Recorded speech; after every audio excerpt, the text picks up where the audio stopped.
اللہ تعالیٰ نے جواب دیا موسیٰ علیہ السلام، جو میرا ذکر کرتا ہے وہ میرا دوست ہے، اور جو مجھ سے غافل ہے وہ میرا دشمن ہے۔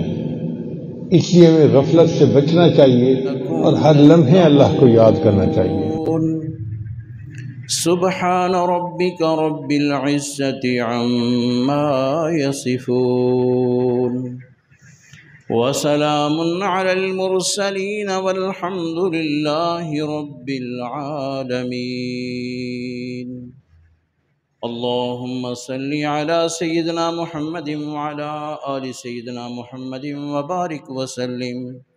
اللهم صل على سيدنا محمد وعلى آل سيدنا محمد وبارك وسلم۔ اللهم صل على سيدنا محمد وعلى آل سيدنا محمد وبارك وسلم۔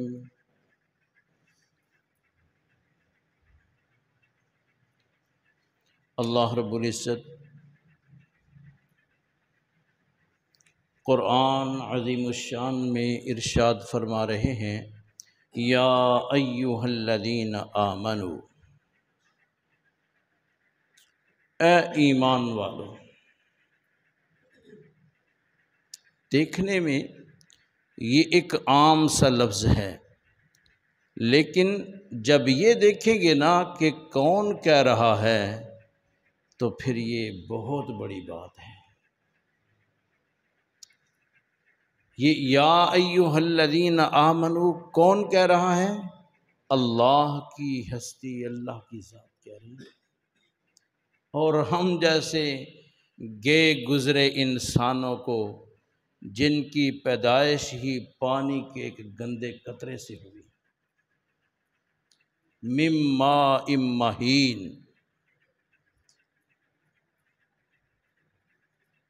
تو وہ ہستی جو وراء الورا ہے، جو بہت بلند ذات ہے، وہ ہم جیسے گئے گزروں کو ڈائریکٹ مخاطب ہو رہے ہیں، براہ راست خطاب کیا جا رہا ہے ہم سے۔ یہ کوئی چھوٹی سی بات نہیں، یہ بڑی عزت کی بات ہے۔ ہم نکموں کو، نالائقوں کو، کمزوروں کو، لاچاروں کو پروردگار عالم براہ راست خطاب جو فرما رہے ہیں، یہ بہت بڑی ہماری عزت افزائی ہے۔ دیکھیے نا، ایک بادشاہ وہ کسی بھنگی کو بلا کر کہہ دے کہ تو نے یہ کام کرنا ہے، تو وہ بھنگی خوشی سے پھولے نہیں سماتا، وہ اپنے لیے بڑی عزت افزائی اور بڑی شان سمجھتا ہے، بڑا باعث فخر سمجھتا ہے کہ بادشاہ نے ڈائریکٹ مجھ سے بات کر کے میرے ذمہ یہ کام لگایا ہے۔ اللہ اکبر۔ وہ عام لحاظ سے بھی بہترین انداز میں اس کام کو سر انجام دینے کی کوشش کرے گا کہ یہ میرے بادشاہ نے مجھے خود کہا ہے۔ اللہ اکبر۔ تو اللہ رب العالمین بھی چاہتے تو اپنے کسی نبی کے ذریعے فرما دیتے کہ بھئی یہ روزے تمہارے اوپر فرض کر دیے گئے ہیں، لہذا روزے آپ نے رکھنے ہیں، لیکن اللہ رب العالمین ڈائریکٹ بندوں کو مخاطب ہو رہے ہیں، یا ایھا الذین آمنو۔ اللہ اکبر۔ میرے دوستو، بھنگی کی بادشاہ کی نظروں میں یا اس کے قریب پھر بھی کوئی حیثیت ہے کہ جس طرح بادشاہ انسان ہے وہ بھی انسان ہے، لیکن ہماری تو وہ بھی اللہ کے سامنے حیثیت نہیں ہے، ہماری تو وہ بھی حیثیت نہیں ہے، ہم تو اس سے بھی گئے گزرے ہیں۔ تو پھر ہمیں سمجھنا چاہیے کہ اللہ رب العزت نے ہمیں یہ کتنی بڑی شان نصیب فرمائی ہے، کتنی بڑی شان عطا کر دی ہے۔ اللہ اکبر۔ اس لیے ہم سب ایمان والوں کو یہ بات اپنے لیے باعث فخر، باعث اعزاز سمجھتے ہوئے بس روزوں کا یہ حکم اللہ نے فرمایا ہے تو ایسے رکھنے کی کوشش کرنی چاہیے جیسا رکھنے کا حق ہے۔ اللہ اکبر، کیونکہ اللہ نے خود ہمارے ذمہ یہ کام لگایا ہے۔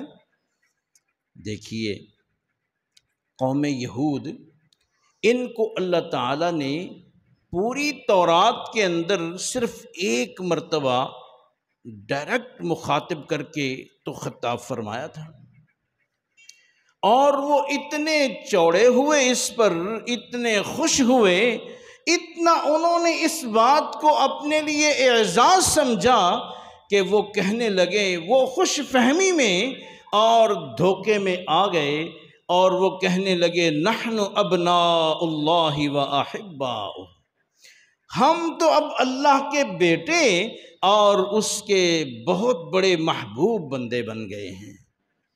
میرے دوستو، ایک مرتبہ، کتنی مرتبہ جی؟ ایک مرتبہ اللہ نے قوم یہود کو ڈائریکٹ خطاب کیا ہے، تو انہوں نے اپنے آپ کو اللہ کا بیٹا کہنا شروع کر دیا، اور پھر وہ اتنے چوڑے ہوئے، اتنے خوش ہوئے، وہ کہنے لگے کہ لن تمسنا النار الا ایاما معدودہ، اب تو اللہ ہمیں عذاب بھی نہیں دے گا، جہنم کا عذاب بھی نہیں ملے گا، اس لیے کہ ہم اس کے بیٹے اور محبوب بن چکے ہیں، اس نے ہم سے ڈائریکٹ بات کی ہے۔ اللہ اکبر۔ اور اگر عذاب ہوا بھی تو چند دن بس جائیں گے، بس ایک فارمیلٹی پوری کریں گے، اور پھر ہم جہنم سے نکال کر جنت کے وارث بنا دیے جائیں گے۔ میرے دوستو، صرف ایک مرتبہ اللہ نے ان سے ڈائریکٹ بات کی ہے، تو قربان جائیں اس امت محمدیہ کی شان پر کہ اللہ نے ایک مرتبہ نہیں، 2 مرتبہ نہیں، 10 مرتبہ نہیں، 20 مرتبہ نہیں، قرآن مجید کے اندر اس امت کو 88 مرتبہ ڈائریکٹ خطاب کیا ہے۔ کتنی مرتبہ جی؟ 88 مرتبہ، یا ایھا الذین آمنو کہہ کر۔ اور اسی طرح اللہ نے ایک مقام پر فرمایا ہے، یا ایھا الذین آمنوا ادخلوا فی السلم کافہ، اے ایمان والو تم پورے کے پورے اسلام میں داخل ہو جاؤ، پورے کے پورے اسلام میں۔ تو دیکھیے یہاں بھی اللہ ہمیں ڈائریکٹ خطاب فرما رہے ہیں، تو پھر ہمیں اس دین کو کیسے اختیار کرنا چاہیے، اسلام کے اندر کس طرح ہمیں اپنے آپ کو مسلمان بنانا چاہیے۔ اور اللہ اکبر، ایک جگہ پر فرمایا، یا ایھا الذین آمنوا آمنوا باللہ ورسولہ، اے ایمان والو اللہ پر ایسے ایمان لاؤ جیسے ایمان لانے کا حق ہے، جیسے ایمان لانے کا حق ہے۔ یہاں پہ بھی اللہ تعالیٰ یا ایھا الذین آمنو کہہ کر خطاب فرما رہے ہیں، ہر اہم موقع پر اللہ ڈائریکٹ خطاب فرما رہے ہیں اس امت محمدیہ سے۔ تو میرے دوستو، جب اللہ نے ہمیں اتنی شان دی ہے تو پھر ہمیں بھی تو اس شان کا حق ادا کرنا چاہیے۔ اللہ اکبر۔ اور ایک اور مقام پہ فرمایا جو ہمارا آج کا موضوع ہے، اللہ فرماتے ہیں میں نے تمہارے اوپر روزے فرض کیے ہیں۔ کیوں فرض کیے ہیں؟ ایک بات تو یہ ہے، اصل میں ٹائم تھوڑا ہے، تفصیل کا وقت نہیں، ورنہ الحمدللہ اتنی پیاری باتیں ہیں کہ ایمان تازہ ہو جاتا، ایمان تازہ ہو جاتا۔ تو آگے اپنے موضوع کی طرف چلتے ہیں۔ فرمایا یا ایھا الذین آمنوا کتب علیکم الصیام کما کتب علی الذین من قبلکم، اے ایمان والو تم پر بھی ایسے روزے فرض کیے گئے ہیں جیسے تم سے پہلی امتوں پر فرض کیے گئے، لعلکم تتقون، یہ روزے فرض کرنے کا مقصد کیا ہے؟ فرمایا تاکہ تم تقوی والے بن جاؤ۔ کیا بن جاؤ جی؟ تقوی والے بن جاؤ۔ اللہ اکبر۔ تو اسی تقوی کے بارے میں اللہ فرما رہے ہیں، یا ایھا الذین آمنوا اتقوا اللہ حق تقاتہ، یہاں پر بھی ڈائریکٹ اللہ ایمان والوں سے مخاطب ہو رہے ہیں اور شان بخشتے ہوئے فرما رہے ہیں کہ اے میرے پیارے ایمان والے بندو، میں تمہیں کہہ رہا ہوں کہ تم اللہ سے ایسے ڈرو، تقوی ایسا اختیار کرو جیسا کہ تقوی اختیار کرنے کا حق ہے۔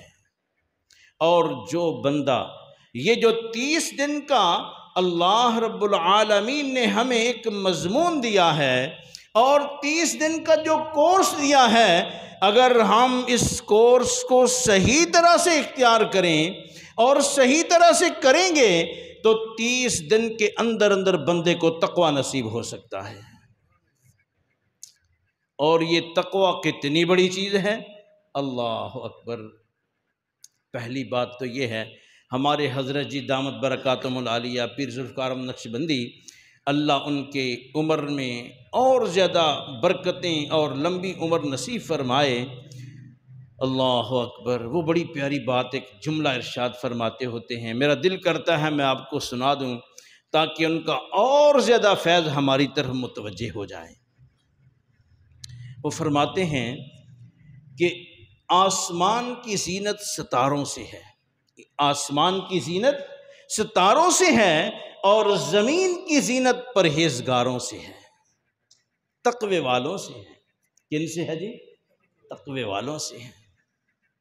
اور فرماتے ہوتے ہیں مقصد زندگی اللہ رب العزت کی بندگی ہے، اور آج ہم نے مقصد زندگی دنیا کی سہولتوں کو پانا بنا لیا ہے۔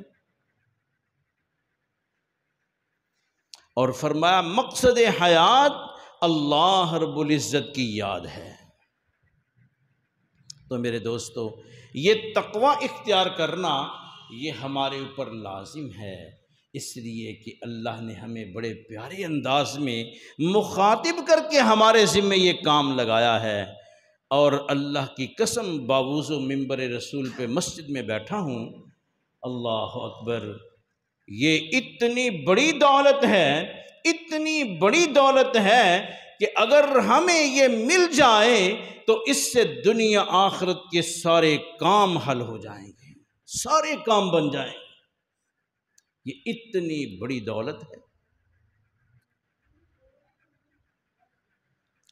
اور یہ بات بھی یاد رکھیے، اللہ فرماتے ہیں یا ایھا الناس انا خلقناکم من ذکر و انثی، اے انسانوں ہم نے آپ کو نر اور مادہ یعنی ایک ماں اور ایک باپ سے پیدا کیا ہے۔ من ذکر و انثی وجعلناکم شعوبا وقبائل، اور ہم نے پھر تمہارے خاندان اور قبیلے بنا دیے،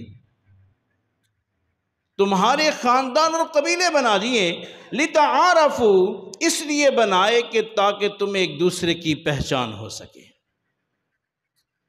اور آج ہم نے فخر و تفاخر کے لیے بنا لیے ہیں۔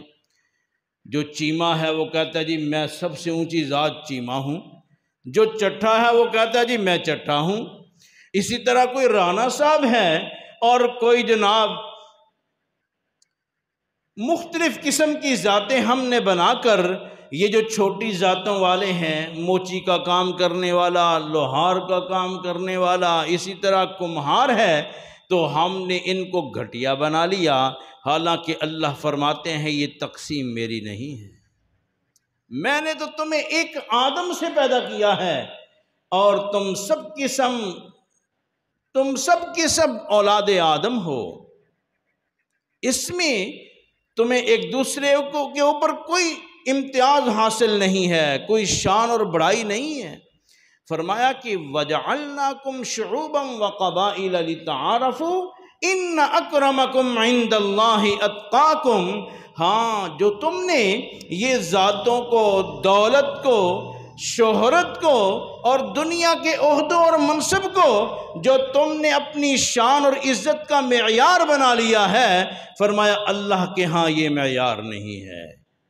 ہاں اگر پتہ کرنا چاہتے ہو کہ اللہ کے ہاں معیار کیا ہے عزت کا، فرمایا ان اکرمکم عند اللہ اتقاکم، تم میں سے اللہ کے ہاں عزت والا وہی ہے جو بڑے تقوی والا ہے، جو بڑا پرہیزگار ہے، جو بڑا متقی ہے۔ وہ اللہ نے تقوی کو معیار بنا دیا ہے۔ اور اگر ہم نے یہ پتہ کرنا ہو کہ بھئی ماپنا ہو کہ اللہ کے ہاں تقوی کا، اللہ کے ہاں عزت کا معیار کیا ہے، تو اللہ نے یہ تقوی بنا دیا ہے کہ ان اکرمکم عند اللہ اتقاکم، جو تم میں سے جتنا بڑا پرہیزگار اور تقوی والا ہے اللہ کے ہاں وہ اتنا ہی زیادہ عزتوں والا ہے۔ آج ہم اس ناک کے لیے، اس عزت کے لیے ہم کیا کیا کچھ نہیں کرتے، دین سے ہم بہت دور نکل جاتے ہیں۔ شادی کی رسمیں ہوں یا موت کے لمحات ہوں، ان میں ہم نے کیا کیا کچھ نہیں بنا رکھا، لیکن اللہ کے ہاں یہ معیار نہیں ہے۔ مومن بندہ اپنی ذات کو اور دنیا کی خواہشات اور چیزوں کو اختیار نہیں کرتا، مومن بندہ وہ پسند کرتا ہے جس کو اللہ نے پسند کیا ہے، اور اللہ نے تقوی کو پسند کیا ہے۔ ان اللہ یحب المتقین، بے شک اللہ تقوی والوں سے محبت کرتا ہے۔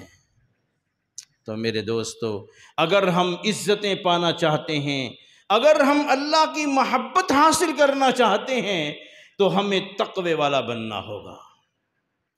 اور فرمایا کہ تقوی والے ہی اللہ کے ولی ہیں۔ کون ہیں جی؟ تقوی والے ہی اللہ کے ولی ہیں۔ ان اولیاءہ الا المتقون، تقوی والے ہی اس کے ولی ہیں۔ آج ہم میں سے ہر کوئی چاہتا ہے کہ میں اللہ کا ولی بن جاؤں، لیکن اللہ نے آسان طریقہ بتا دیا اور فرمایا کہ یہ جو میرے ولی ہیں ان کو میں نے کیا شان اور منصب عطا کر دیا ہے۔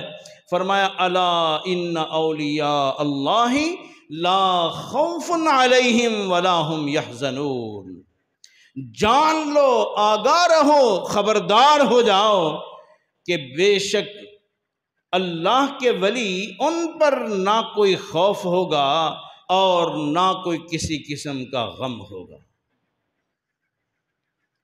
آج ہم ڈرتے پھرتے ہیں کہ مال کمایا ہے، کہیں چور پڑ گئے تو کیا بنے گا، جان نہ چلی جائے، مال نہ ضائع ہو جائے، عزت پہ حرف نہ آ جائے۔ اللہ فرماتے ہیں بس ولی بن جاؤ، تمہاری حفاظت میرے ذمہ ہو جائے گی۔ ولی وہ لوگ ہوتے ہیں کہ جن کو خوف کہتے ہیں باہر کے ڈر کو، اور حزن کہتے ہیں اندر کے غم کو۔ تو اللہ فرماتے ہیں بس تم کوشش کر کے تقوی اختیار کر لو، میرے ولی بن جاؤ، تو پھر میں تمہیں یہ شان دوں گا کہ تمہیں نہ دنیا میں باہر کا خوف رہے گا، نہ تمہیں اندر کا کوئی کسی قسم کا غم ہوگا، اور نہ قیامت کے دن تمہارے لیے کوئی پریشانی ہوگی۔ فرمایا وہ کون ہیں، ولی کون ہیں؟ الذین آمنوا وکانوا یتقون، جو ایمان لائے اور تقوی اختیار کر لیا، تقوی کو اختیار کر لیتے ہیں، وہ میرے ولی ہیں۔ اور آگے فرمایا لہم البشریٰ فی الحیات الدنیا وفی الآخرہ، ان کے لیے دنیا کی زندگانی میں بھی بشارتیں ہیں اور آخرت میں بھی بشارتیں ہی بشارتیں ہیں۔ اللہ آخرت میں بھی بشارتیں ہی بشارتیں ہیں۔ تو میرے دوستو، یہ اتنی بڑی شان ہے جو ہمیں حاصل کرنی چاہیے، تو اس لیے ہم کوشش کر کے اس تقوی کو حاصل کرنے والے بنیں۔ ہر مومن کو جس کو اللہ نے کلمے کی دولت نصیب فرما دی ہے، اس کی شان یہ ہے کہ وہ مرنے سے پہلے تقوی کے زیور سے اپنے آپ کو آراستہ اور پیراستہ کر لے، تقوی کے زیور سے۔ سبحان اللہ۔ تو فرمایا کہ لا تبدیل لکلمات اللہ، یہ جو باتیں فرما دی ہیں نا، کہ میرے ولیوں کو کوئی غم اور خوف نہیں ہوگا، اور دوسری بات یہ فرمائی ہے کہ دنیا آخرت میں ان کے لیے خوشخبریاں ہی خوشخبریاں ہیں، بشارتیں ہی بشارتیں ہیں۔ فرمایا یہ میں نے پکی ٹھکی بات لکھ دی ہے، لا تبدیل لکلمات اللہ، میں نے فیصلہ کر دیا ہے اور اللہ کا فیصلہ نہیں بدلتا، اللہ کے فیصلے نہیں بدلتے۔ ذالک الفوز العظیم، فرمایا یہ بڑی کامیابی ہے۔ تو میرے دوستو، ہم ہمت کر کے، کوشش کر کے تقوی کو اختیار کر لیں اور پھر اللہ کے ولیوں میں شامل ہو جائیں، اللہ کے ولیوں میں۔ اور یہ بات بھی یاد رہنی چاہیے کہ اب بھی آپ سب اللہ کے ولی ہیں، اب بھی آپ سب اللہ کے ولی ہیں، لیکن ولایت کا سب سے ادنا درجہ حاصل ہے۔ جو بھی انسان کلمہ پڑھ لیتا ہے وہ ولایت کے درجے پر فائز ہو جاتا ہے، لیکن ولایت کے بھی درجے ہیں، اور یہ ادنا درجہ سب سے چھوٹے درجے پہ ہر مسلمان مومن فائز ہو جاتا ہے، لیکن اصل ولایت کبریٰ ہے، اور وہ ولایت خاصہ، ولایت کبریٰ وہ تقوی سے حاصل ہوتی ہے۔ وہ کس سے حاصل ہوتی ہے جی؟ تقوی سے۔ انما یتقبل اللہ من المتقین، اللہ قرآن میں فرماتے ہیں کہ میں تقوی والوں ہی کے اعمال کو قبول کرتا ہوں، تقوی والوں ہی کے اعمال کو قبول کرتا ہوں۔ تو میرے دوستو، ہم عمل کریں اور اللہ کی بارگاہ میں وہ صحیح درجہ قبولیت نہ پائیں تو یہ ہمارے لیے فکر والی بات ہے، یہ ہمارے لیے غم والی بات ہے، یہ لمحہ فکریاں ہیں۔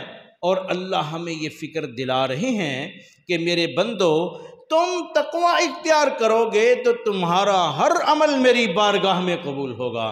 ادھر دعا کے لیے ہاتھ اٹھیں گے اور ادھر پروردگار عالم کے ہاں عرش معلی پر ہمارے لیے قبولیت کے فیصلے کر دیے جائیں گے، قبولیت کے فیصلے کر دیے جائیں گے، کیونکہ انما یتقبل اللہ من المتقین، اللہ فرماتے ہیں کہ میں تقوی والوں ہی کے اعمال کو قبول کرتا ہوں۔ تو دعا کا عمل بھی صحیح معنوں میں اسی کا قبول ہوتا ہے جس نے تقوی اور پرہیزگاری اختیار کی ہوتی ہے۔ اسی لیے ہم اللہ والوں سے دعائیں کرواتے ہیں کہ ان کی دعائیں قبول ہوتی ہیں۔ تو میرے دوستو، اللہ نے ہر مومن کے اندر ولی بننے اور تقوی اختیار کرنے کی مکمل صلاحیت رکھی ہے، استعداد رکھی ہے، لیکن ہم اپنے ماحول کی وجہ سے یا گناہوں کی وجہ سے اس صلاحیت کو دھندلا کر لیتے ہیں اور ہم ولی اور تقوی والے نہیں بنتے۔ اور یہ تقوی اختیار کرنا اتنا اہم ہے کہ میرے دوستو، آپ قرآن کھولیے، تقریباً ہر صفحے کے اوپر ہر چند آیتوں کے بعد اللہ تعالیٰ تقوی کا تذکرہ کر رہے ہیں، تقوی کا ذکر فرما رہے ہیں۔ گویا دوسرے لفظوں میں اللہ تعالیٰ ہمیں جگہ جگہ پر، قدم قدم پر تقوی یاد دلا رہے ہیں۔ میرے بندو، تمہارے لیے میں نے تقوی کا آرڈر کر رکھا ہے، اس لیے بھول نہ جانا اور اس تقوی کو پا کر میرے پاس آنا، تقوی کے مرتبے پر فائز ہو کر میرے پاس پہنچنا۔ اور پھر کیا ہے کہ کبھی آپ قرآن پڑھیں تو آپ کو پتہ چلے کہ اللہ جب جنت کا تذکرہ جہاں پر بھی فرماتے ہیں قرآن میں، وہیں پر اللہ فرما رہے ہیں ان للمتقین مفازا، ہاں جی، ان المتقین فی جنات و نہر۔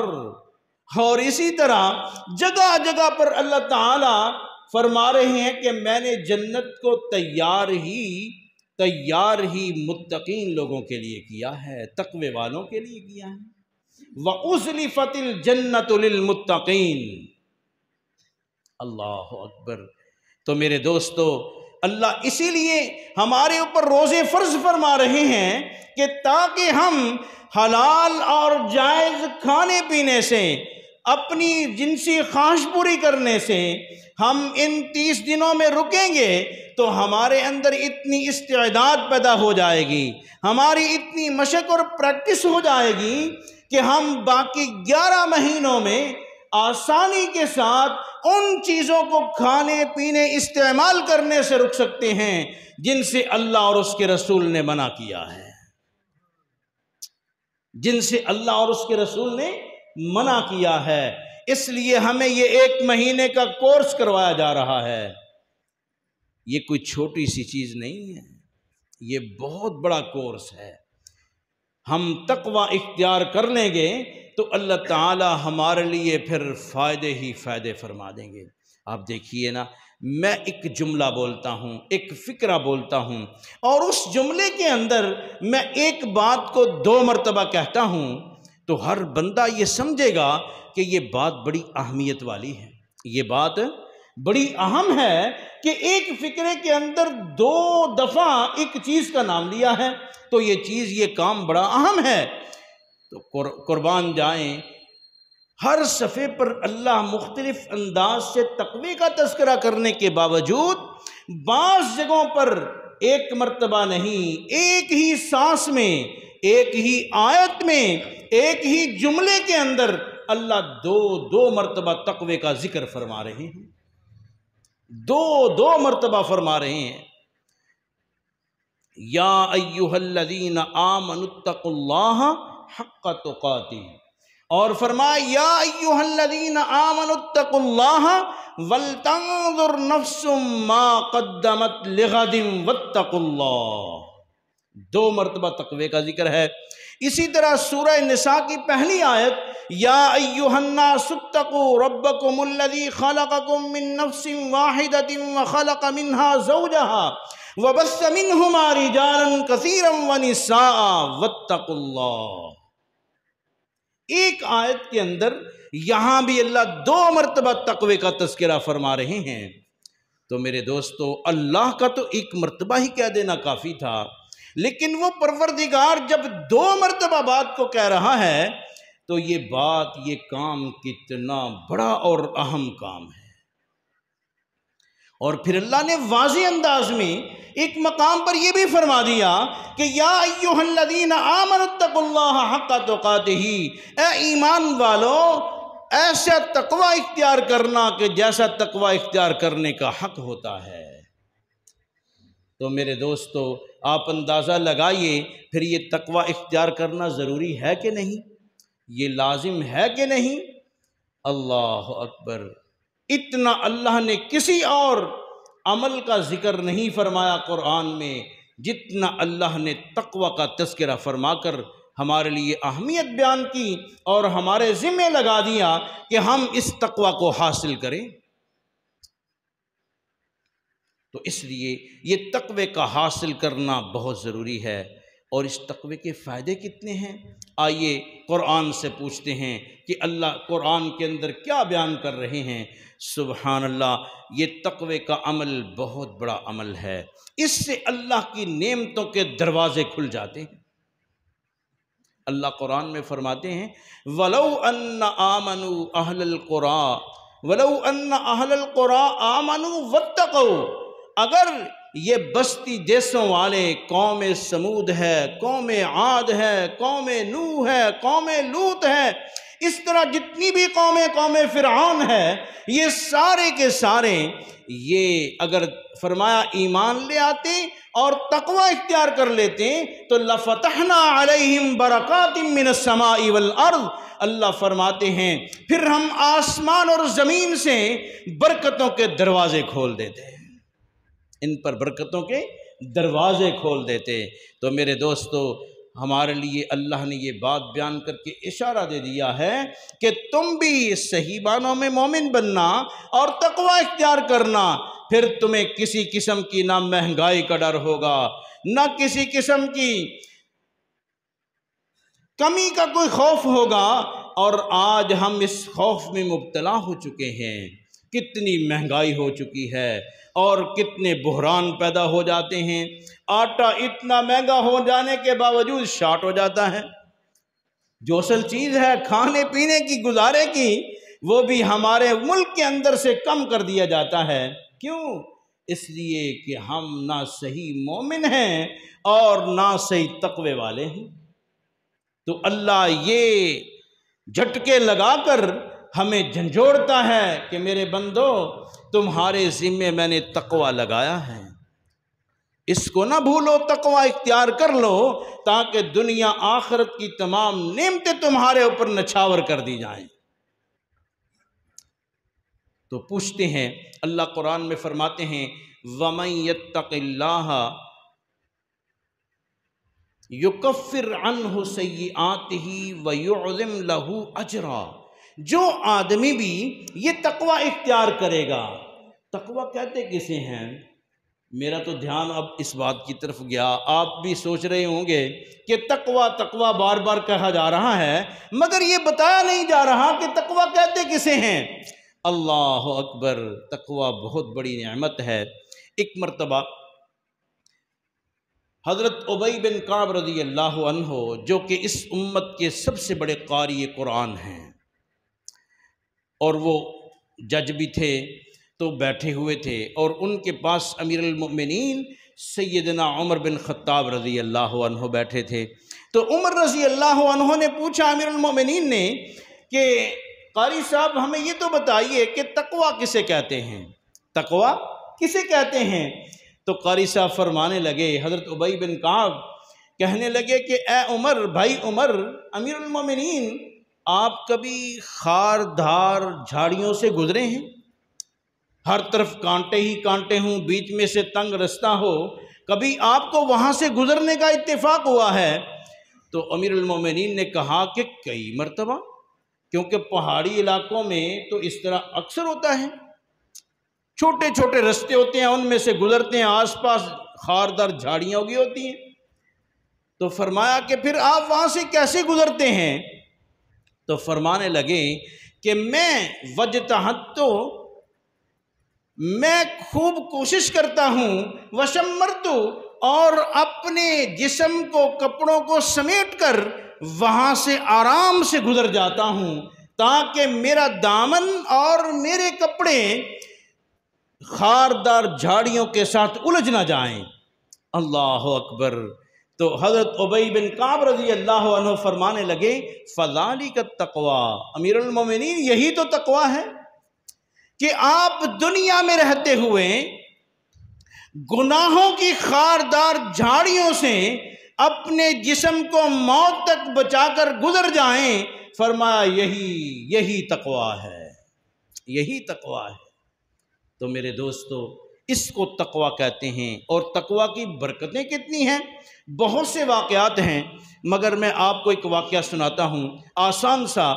حضرت اقدس حضرت تھانوی رحمۃ اللہ علیہ نے اپنی کتاب کے اندر ایک واقعہ برکت پر لکھا ہے۔ فرماتے ہیں کہ ایک نوجوان تھا، تو بھلے وقت تھے، سادہ زمانہ تھا، ان بکریوں کے اوپر، گایوں کے اوپر، مویشیوں کے اوپر اکثر گزر اوقات ہوتا تھا۔ تو اس نوجوان نے بھی بکریاں پال رکھی تھیں، وہ اپنی بکریوں کو چرانے کے لیے صبح نکلتا تو چلتے چلتے وہ کہیں دور نکل جاتا، اور اکثر جب وہ رات کو واپس آتا تو رات ہو چکی ہوتی۔ بسا اوقات اتنی زیادہ رات گہری ہو جاتی کہ آدھی رات کا وقت ہو جاتا، اور اس کے جو بوڑھے والدین تھے وہ دونوں سو جاتے اور بھوکے سو جاتے،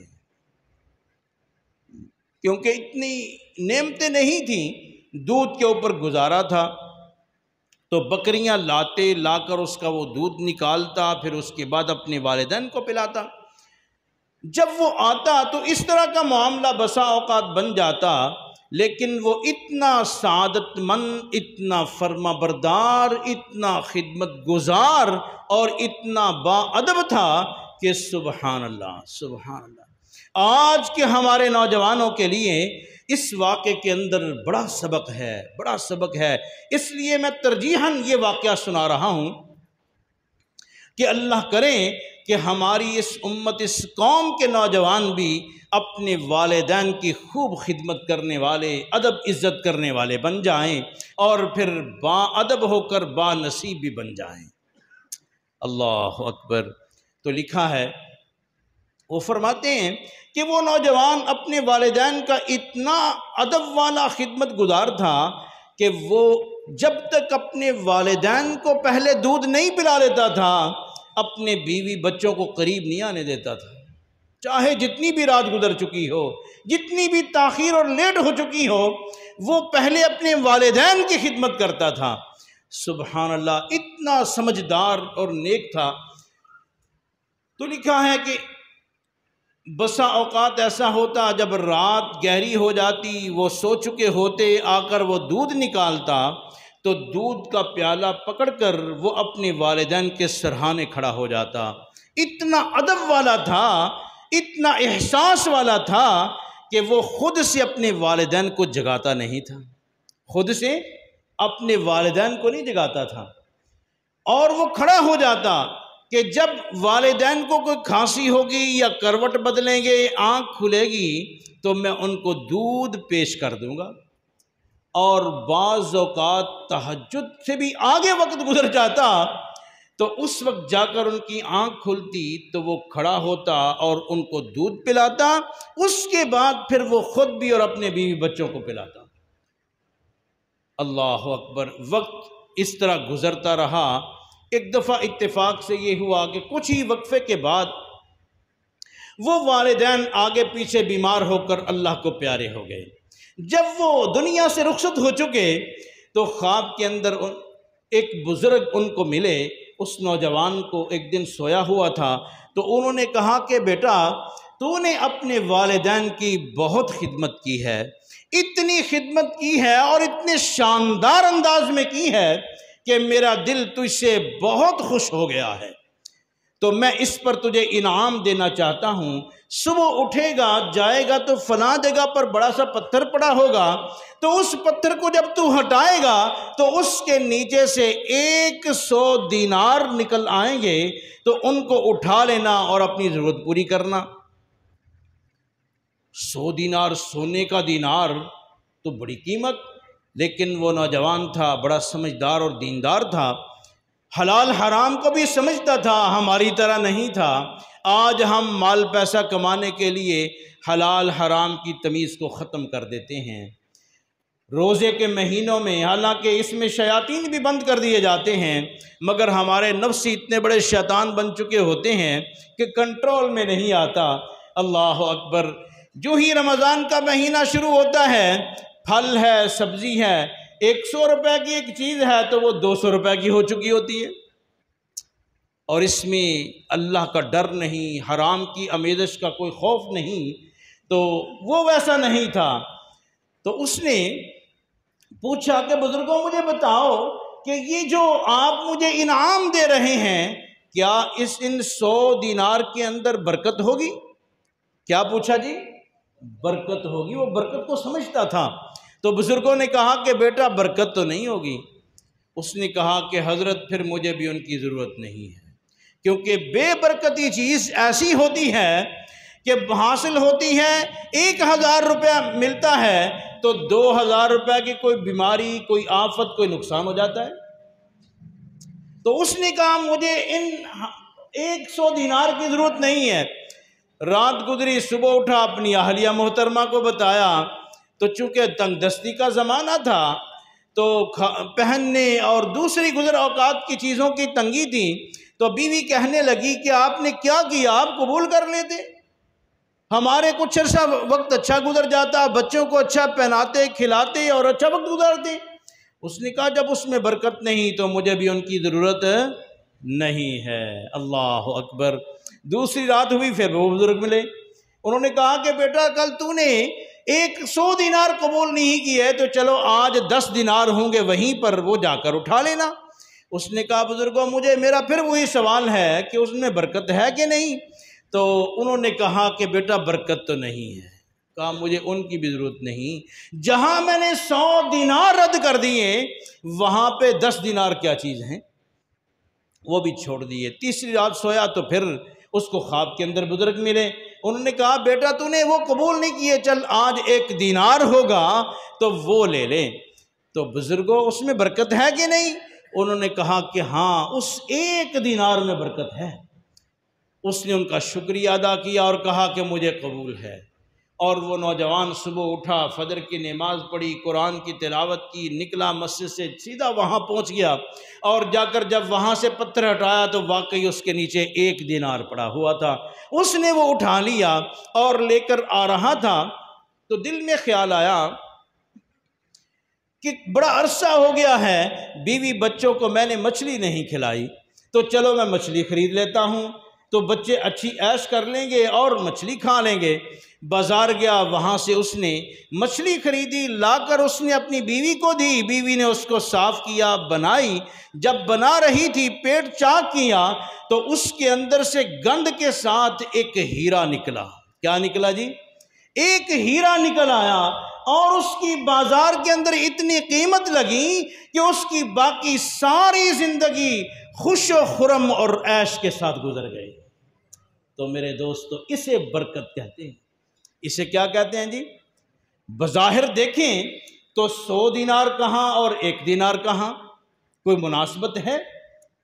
لیکن چونکہ برکت تھی تو وہ 100 دینار سے بھی کہیں آگے نکل گیا۔ تو میرے دوستو اس لیے ہم بھی اللہ سے کثرت نہیں، ہر وقت اللہ سے دعا میں برکت مانگا کریں کہ اللہ میرے علم میں، عمل میں، صحت میں، عزت میں، وقت میں، عمر میں، زندگی میں، گھر بار میں، جان مال، عزت آبرو، اولاد میں اللہ برکتیں ہی برکتیں عطا فرما دیں۔ تو یہ برکت اللہ سے مانگنی چاہیے، اور برکت کو پانے والے اعمال کرنے چاہیے۔ نہ جھوٹ بولیں، نہ دھوکہ دیں، نہ ملاوٹ کریں، 2 نمبری نہ کریں، نہ سود پر معاملہ چلائیں اور نہ رشوت کا کام کریں، تو پھر دیکھیے کیسے رحمتیں اور برکتیں ہمیں لپیٹتی ہیں اور دنیا آخرت کی زندگی کامیاب اور آسان بنا دی جاتی ہے۔ تو اس لیے ہمارے ذمہ لازم ہے کہ ہم تقوی کو اختیار کریں۔ کسے اختیار کریں جی؟ تقوی کو۔ یہ برکت انسان کی زندگی میں ہر عمل اور ہر چیز میں تب پیدا کر دی جاتی ہے جب بندہ تقوی اختیار کرتا ہے اور گناہوں سے رک جاتا ہے۔ گناہوں سے رکنے کا نام تقوی ہے، گناہوں سے بچنے کا نام تقوی ہے۔ تقوی اختیار کرنا ہے، ہر گناہ چھوڑنا ہے، جھوٹ نہیں بولنا، دھوکہ نہیں دینا، کسی کا دل نہیں دکھانا، کسی کا حق نہیں دبانا اور کھانا، اور کسی کو تکلیف نہیں پہنچانی۔ یہ سارے گناہ چھوڑیں گے تو پھر ہم متقی قرار دیے جائیں گے، اور پھر دنیا آخرت۔ میرے دوستو یہ تقوی بہت بڑی چیز ہے، اس کی بڑی برکتیں ہیں، ہر عمل میں اللہ برکتیں رکھ دیتے ہیں۔ تفصیل سے میں نے آپ سے باتیں بہت کرنی تھیں قرآنی آیات کے ساتھ، مگر ٹائم ختم ہو گیا۔ اللہ اکبر۔ تو میں عرض کر رہا تھا، اللہ نے فرمایا کہ وَمَن يَتَّقِ اللَّهَ يُكَفِّرْ عَنْهُ سَيِّئَاتِهِ وَيُعْظِمْ لَهُ أَجْرًا۔ اللہ اس کے گناہوں کو مٹا دیتے ہیں اور اس کے اجر کو بڑھا دیتے ہیں، بہت بڑا کر دیتے ہیں۔ تقوی کا ایک فائدہ یہ ہے۔ اور دوسرا فرمایا یا ایھا الذین آمنوا ان تتقوا اللہ یجعل لکم فرقانا، اے ایمان والو اگر تم تقوی اختیار کرو گے تو اللہ تعالیٰ تمہیں فرقان کا نور عطا فرمائیں گے۔ ہاں جی، فرقان نصیب فرمائیں گے۔ اور فرقان کیا ہے؟ وہ ایسا نور اور ایسی بصیرت اللہ عطا فرما دیتے ہیں، دل میں، سینے میں، دماغ میں رکھ دیتے ہیں کہ بندے کو اچھائی اور برائی، حق اور باطل، گناہ اور برائی، اسی طرح اللہ تعالیٰ پاکی اور ناپاکی کے اندر، جائز اور ناجائز کے اندر فرق نصیب فرما دیتے ہیں۔ جو ہی کوئی معاملہ ہو درپیش آتا ہے تو فوراً اچھائی کا پتہ چل جاتا ہے، بندہ اسے اختیار کر لیتا ہے اور برائی اور ناجائز کو چھوڑ دیتا ہے۔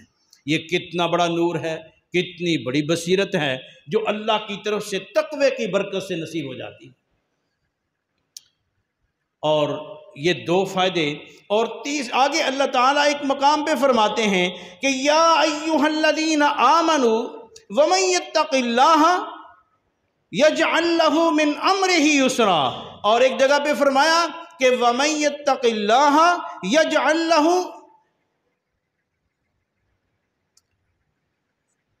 وَيَرْزُقْهُ مِنْ حَيْثُ لَا يَحْتَسِبْ۔ اللہ فرماتے ہیں کہ جو تقوی اختیار کرتا ہے یجعل لہ مخرجا، میں اس کا ہر مصیبت سے نکلنے کے لیے اسے رستہ عطا کر دیتا ہوں۔ وَيَرْزُقْهُ مِنْ حَيْثُ لَا يَحْتَسِبْ، اور وہاں سے عطا کرتا ہوں جہاں سے اس کا گمان بھی نہیں ہوتا، جہاں سے اس کا گمان بھی نہیں ہوتا۔ اور فرمایا وَمَن يَتَّقِ اللَّهَ يَجْعَل لَّهُ مِنْ أَمْرِهِ يُسْرًا۔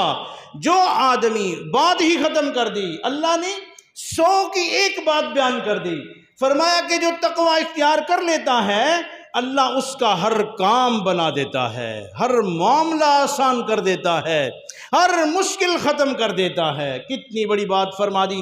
اس پر ایک واقعہ سناتے ہیں اور اس کے بعد آپ سے اجازت چاہتے ہیں۔ پہلا واقعہ تو یہ ہے کہ حضرت یوسف علیہ السلام، ان کا واقعہ اللہ نے سورہ یوسف کے اندر بیان کیا، زلیخا کے معاملے میں کیسے وہ آراستہ پیراستہ ہو کر ملکہ تھی۔ ملکہ کتنی خوبصورت ہوگی، وہ ان کے سامنے آئی، اس نے کئی دروازے بند کر دیے، تالے لگا دیے، اور یوسف علیہ السلام کو خود آفر کی، لیکن وہ ڈر گئے، معاذ اللہ، اللہ کی پناہ چاہتا ہوں، اور گناہ سے رک گئے۔ تو اللہ تعالیٰ نے ان کے لیے پھر گناہ کے بچنے کا رستہ کیسے آسان کر دیا کہ اللہ نے سارے تالے خود بخود توڑ دیے اور وہ نکل کر باہر آ گئے۔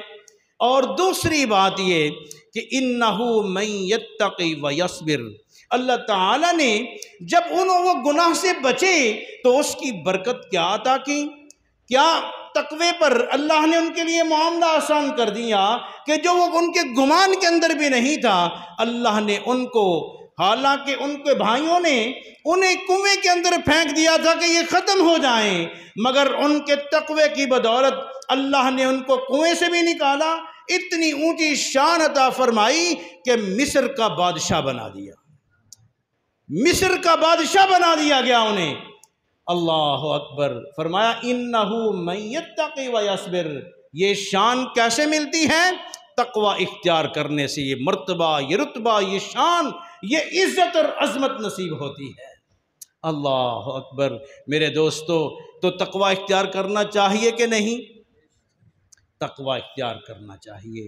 یوسف علیہ السلام کے تصور میں بھی نہیں تھا، گمان میں بھی نہیں تھا کہ میں وقت کا بادشاہ بھی بنوں گا اور مجھے اللہ اتنی بڑی شان عطا کریں گے کہ مجھے ساری دنیا کا نبی بھی بنا دیا جائے گا۔ اللہ نے ان کو نبی بھی بنایا، یعنی روحانی بادشاہت بھی عطا کر دی اور جسمانی بادشاہت کا بھی مالک بنا دیا۔ یہ کیوں نصیب ہوا؟ اِنَّهُ مَن يَتَّقِ، اللہ فرما رہے ہیں کہ ان کے تقوی کی وجہ سے۔ تو میرے دوستو، گناہوں سے بچنے کا نام تقوی ہے، اور یہ تقوی جتنی تیزی سے نیک نیتی کے ساتھ اور استقامت کے ساتھ اللہ والوں کی صحبت سے ملتا ہے، یہ اور کسی چیز سے نصیب نہیں ہوتا۔ اللہ اکبر۔ تو میرے دوستو، ایک تو یہ ہے، اور دوسری باتیں تو بہت ہی دل کرتا ہے آپ کو سنانے کو، مگر آپ پھر تنگ پڑ جائیں گے، تو اصل واقعہ یہ سنانا چاہتا ہوں کہ آپ دیکھیے، ایک مسجد کے اندر ایک طالب علم، آج سے 200-300 سال پرانی بات ہے، بیٹھا اپنا سبق یاد کر رہا تھا۔ ہمارے اس ماشاءاللہ مجمع کے اندر اکثر طلباء اور چھوٹی عمر کے لڑکے نظر آ رہے ہیں، ان کے لیے بڑی سبق والی بات ہے، اور مجموعی طور پر ہم سب کے لیے سبق والی بات ہے۔ نوجوان ایک کونے میں بیٹھ کر عشاء کی نماز کے بعد اپنا سبق پڑھ رہا تھا، کیونکہ وہ مدرسے میں پڑھتا تھا اور وہاں پر اس کو رہائش ملی ہوئی تھی۔ پہلے زمانے کے مدرسوں میں نہ کھانا ملتا تھا، نہ رہائش ملتی تھی، اور نہ علاج معالجہ، نہ لباس ملتا تھا۔ خود اپنی محنت سے، اپنے مجاہدوں کے ساتھ، اپنے انتظام کے ساتھ علم حاصل کرنا پڑتا تھا۔ تو اس نے مسجد میں امامت اختیار کر لی کہ وہاں مجھے کھانا بھی مل جائے گا، ٹھکانہ بھی مل جائے گا، اور میں بیٹھ کر اپنا سبق بھی یاد کر کے علم کا وارث بھی بن جاؤں گا۔ تو وہ وہاں نمازیں پڑھانے لگ گیا۔ ایک دن اتفاق سے عشاء کی نماز کے بعد بیٹھا ہوا اپنا سبق ایک چراغ کی روشنی میں وہ پڑھ رہا تھا۔ یہ بجلی نہیں ہوتی تھی، یہ ابھی 100-150 سال پہلے کی زیادہ سے زیادہ پیداوار ہے، اور یہ 300-400 سال پرانی بات ہے۔ تو اتنی مشکل کے ساتھ علم حاصل کرتے تھے کہ بعض دفعہ طلباء کے ساتھ ان کے پاس چراغ جلانے کے لیے تیل حاصل کرنے کے پیسے بھی نہیں ہوتے تھے۔ اللہ اکبر! وہ چراغ کی روشنی میں اپنا سبق یاد کر رہا ہے، مطالعہ کر رہا ہے۔ تو اتفاق سے اچانک مسجد کے دروازے سے بھاگتی ہوئی ایک نوجوان خوبصورت لڑکی مسجد کے اندر داخل ہو گئی۔ جب وہ مسجد میں داخل ہوئی تو یہ دیکھ کر حیران پریشان ہو گیا۔ اس کو کہا کہ تو ادھر کیوں آئی ہے؟ نکل، یہ اللہ کا گھر ہے، یہ تو مردوں کے لیے ہے، یہاں سے چلی جا۔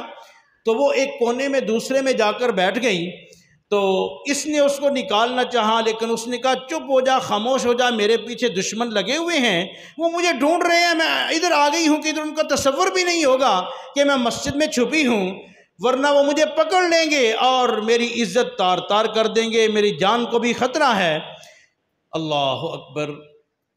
وہ نوجوان خاموش ہو گیا، لیکن پریشان بھی ہوا، اپنا مطالعہ کرنے لگا۔ وہ دوسرے کونے میں پڑی رہی، اور یہ دوسرے کونے میں بیٹھا ہے اور اپنا مطالعہ کر رہا ہے۔ لیکن کچھ دیر کے بعد اس لڑکی نے دیکھا کہ یہ نوجوان یہ مطالعہ کرنے کی بجائے اپنی ایک انگلی کو آگے کیا ہے اور چراغ کے اوپر رکھ کر اسے جلانے لگ گیا ہے، اور وہ انگلی اس کی جلنے لگ گئی۔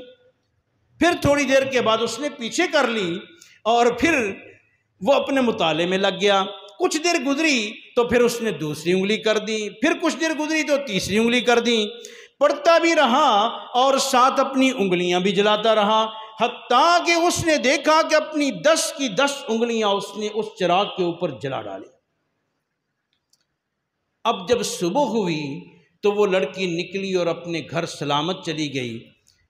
جا کر اس نے اپنے باپ کو بتایا کہ اس طرح میں نے رات گزاری اور میں نے ایک نوجوان کو وہاں پر ایسا کرتے پایا۔ اس آدمی کی باپ کے اندر بھی بڑی تجسس پیدا ہو گیا، بڑا سسپنس پیدا ہو گیا کہ بھئی یہ کیا ماجرا ہے۔ اس نے اس نوجوان کو بلا بھیجا، کیونکہ وہ وقت کا بڑا جاگیردار تھا، بڑا زمینوں والا تھا، امیر کبیر تھا۔ اس نے اپنے نوکر دوڑائے اور اس لڑکی کو ساتھ لے کر مسجد میں آئے اور اس نے بتایا جی یہ نوجوان ہے۔ اس کو پکڑا اور اس جاگیردار کے سامنے، اپنے مالک کے سامنے انہوں نے پیش کر دیا۔ اس نے کہا کہ ہاں بھائی، تو نے رات یہ اپنی انگلیاں کیوں جلائیں، یہاں پٹیاں باندھی ہوئی ہیں؟ تو وہ نوجوان رونے لگ گیا۔ وہ کہنے لگا کہ میں یہ نہیں بتاؤں گا، یہ میرا اور میرے پروردگار کے درمیان راز ہے، میرے اور میرے پروردگار کے درمیان راز ہے، لہٰذا میں یہ نہیں بتاؤں گا۔ تو جاگیردار نے پھر مجبور کیا، اس نے کہا تو نہیں بتائے گا تو میں تجھے ذلیل کر دوں گا، تجھے یہ بتانا پڑے گا، کیونکہ وہ لڑکی بھی اصرار کر رہی تھی کہ ابا جان اس سے پوچھیں کہ اس نے کیوں کیا۔ اللہ اکبر! وہ نوجوان پھر بتانے لگا، آنکھوں سے آنسو جاری ہیں، کہنے لگا کہ اصل میں بات یہ ہے کہ یہ نوجوان خوبصورت لڑکی وہاں پر آ گئی، میں بھی نوجوان تھا، میرے اندر بھی برابر جذبات تھے، تو میں مطالعہ کرنے لگا تو تھوڑی دیر کے بعد شیطان میرے دل کے اندر، میرا نفس بھی یہ تقاضا ڈالنے لگا کہ نوجوان لڑکی ہے، اجنبی ہے، کوئی دیکھ بھی نہیں رہا، تو لہٰذا اس کو پکڑو اور اپنی خواہش پوری کرو۔ تو جب میرے دل میں یہ خیال آتا، خیال زور پکڑتا، تو میں پھر اپنی ایک انگلی کو اوپر ڈال کر جلاتا اور اپنے نفس کو سمجھاتا کہ دیکھ آج تجھ سے یہ دنیا کی آگ برداشت نہیں ہو رہی، کل کو جہنم کی آگ میں اس کی پاداش میں جلنا پڑے گا، تو کیا وہ تو برداشت کر لے گا؟ آج ایک انگلی کو تو برداشت نہیں کر سکتا، کل کو پورا جسم آگ کے اندر ہوگا۔ اور قل نار جہنم اشد حرا، اس دنیا کی آگ سے بھی 70 گنا سخت آگ میں جلنا پڑے گا اور پورے کے پورے جسم کو جلنا پڑے گا، تو کیا وہاں پہ تو برداشت کر لے گا؟ تو میرا نفس آرام کر جاتا اور میں مطالعہ دھیان سے کرنے لگتا، لیکن جب تھوڑی دیر گزرتی تو چونکہ یہ نفس ضدی ہے، یہ جب تک گناہ کرواتا نہیں تب تک چھوڑتا نہیں، تو دوبارہ پھر اس نے زور ڈالا، پھر میں نے دوسری انگلی، پھر جب ڈالا پھر تیسری انگلی، حتیٰ کہ رات مکمل ہوئی تو اس سے پہلے میری 10 انگلیاں جلنا بھی مکمل ہو گئیں۔ تو میرے دوستو پھر دیکھیے، اِنَّهُ مَن يَتَّقِ وَيَصْبِرْ، جو تقوی اختیار کرتا ہے اور صبر کرتا ہے، اللہ فرماتے ہیں کہ اِنَّ اللَّهَ لَا يُضِيعُ اجر المحسنین، ایسا نیکی کرنے والوں کے اجر کو اللہ ضائع نہیں کرتے۔ اب دیکھیے اللہ کی شان، وہ جاگیردار اپنی بیٹی کا رشتہ ڈھونڈ رہا تھا۔ کیا کر رہا تھا؟ رشتہ ڈھونڈ رہا تھا، اور ادھر بیٹی کو بھی پتا تھا۔ بیٹی نے جب دیکھا کہ پوری رات اس نوجوان نے میری عزت کی حفاظت کی، اپنی انگلیاں جلا ڈالیں، تو اس کے دل اور دماغ نے فیصلہ دے دیا کہ پوری زندگی اس سے بہتر میری عزت و ناموس کی حفاظت اور کوئی نہیں کر سکتا، میری جان کی حفاظت اور کوئی نہیں کر سکتا۔ تو اس نے کہا ابا جان، اب رشتہ ڈھونڈ رہے تھے، اللہ نے رشتہ گھر پہنچا دیا ہے، بس اب میرا اس کے ساتھ نکاح پڑھا دیجئے، اس سے بڑھ کر اعلیٰ اور اچھا میرے لیے اور کوئی رشتہ نہیں ہو سکتا۔ تو وہاں پر اس کا نکاح ہو گیا، اور پھر سبحان اللہ، وہ جاگیردار کی صرف ایک ہی بیٹی تھی، بیٹا بھی نہیں تھا۔ کچھ عرصے کے بعد وہ جاگیردار جب مرا تو ساری جاگیر کا وارث بھی اللہ نے اسی نوجوان کو بنا لیا۔ تو دنیا بھی سنوری اور آخرت بھی سنور گئی، اور فرمایا وَيَرْزُقْهُ مِنْ حَيْثُ لَا يَحْتَسِبْ، میں وہاں سے دیتا ہوں جہاں سے بندے کا گمان بھی نہیں ہوتا۔ تو میرے دوستو، اللہ سے دعا ہے کہ ہم پورے اور صحیح روزے رکھیں، کیونکہ اللہ نے ہمارے اوپر یہ روزے فرض کیے ہیں لعلکم تتقون، تاکہ تم پرہیزگار اور تقوی والے بن جاؤ۔ تو جب ہم تقوی والے بنیں گے تو دنیا آخرت میں سب کچھ ہمیں مل جائے گا۔ وقت نہیں، ورنہ میں آپ کو بتاتا کہ دنیا میں، آخرت میں، قبر میں، برزخ میں، حشر میں، پل صراط پر بھی اور جنت میں بھی تقوی کام آتا ہے۔ کیا کام آتا ہے جی؟ تقوی کام آتا ہے، قرآن کے اندر موجود ہے۔ انشاءاللہ موقع ملا تو پھر زندگی رہی تو پھر میں آپ کو قرآن کی روح سے بتاؤں گا کہ ہر جگہ پر تقوی کام آتا ہے۔ پل صراط، وہاں پر سے آخری مرحلہ ہوگا اور گزر کر بندہ جنت میں جائے گا۔ کہاں جائے گا جی؟ جنت میں جائے گا۔ اور آپ نے سن رکھا ہے کہ بال سے باریک اور تلوار سے تیز ہے پل صراط، لیکن وہاں پر سے اللہ تقوی والے کو گزاریں گے۔ اللہ قرآن میں فرماتے ہیں وَإِن مِّنكُمْ إِلَّا وَارِدُهَا، پل صراط پر سے ہر کوئی گزرے گا، ہر کوئی گزرے گا۔ کان علی ربک حتما مقضیہ، اللہ کا یہ حتمی اور پکا فیصلہ ہے کہ ہر کسی نے گزرنا ہے، نیک ہے یا برا ہے، تقوی والا ہے یا بغیر تقوی کے ہے، ہر کسی نے اس پل صراط پر سے گزرنا ہے، اور پھر نیک لوگ جنت میں داخل ہو سکیں گے۔ اللہ فرماتے ہیں وَيُنَجِّ اللَّهُ الَّذِينَ اتَّقَوْا، کہ پھر کیا ہوگا جب سب گزریں گے تو اس پل صراط پر سے سلامت گزر کر تقوی والے جنت میں پہنچ جائیں گے اور باقی جہنم میں گر جائیں گے۔ نیچے جہنم ہوگی اور اگلی طرف جنت ہوگی، تو کٹ کٹ کر نیچے گریں گے جہنم میں۔ تو میرے دوستو، تقوی اتنا ضروری ہے، اتنا ضروری ہے۔ گناہوں سے بچنا، قدم قدم پر گناہوں سے رکنا اتنا ضروری ہے۔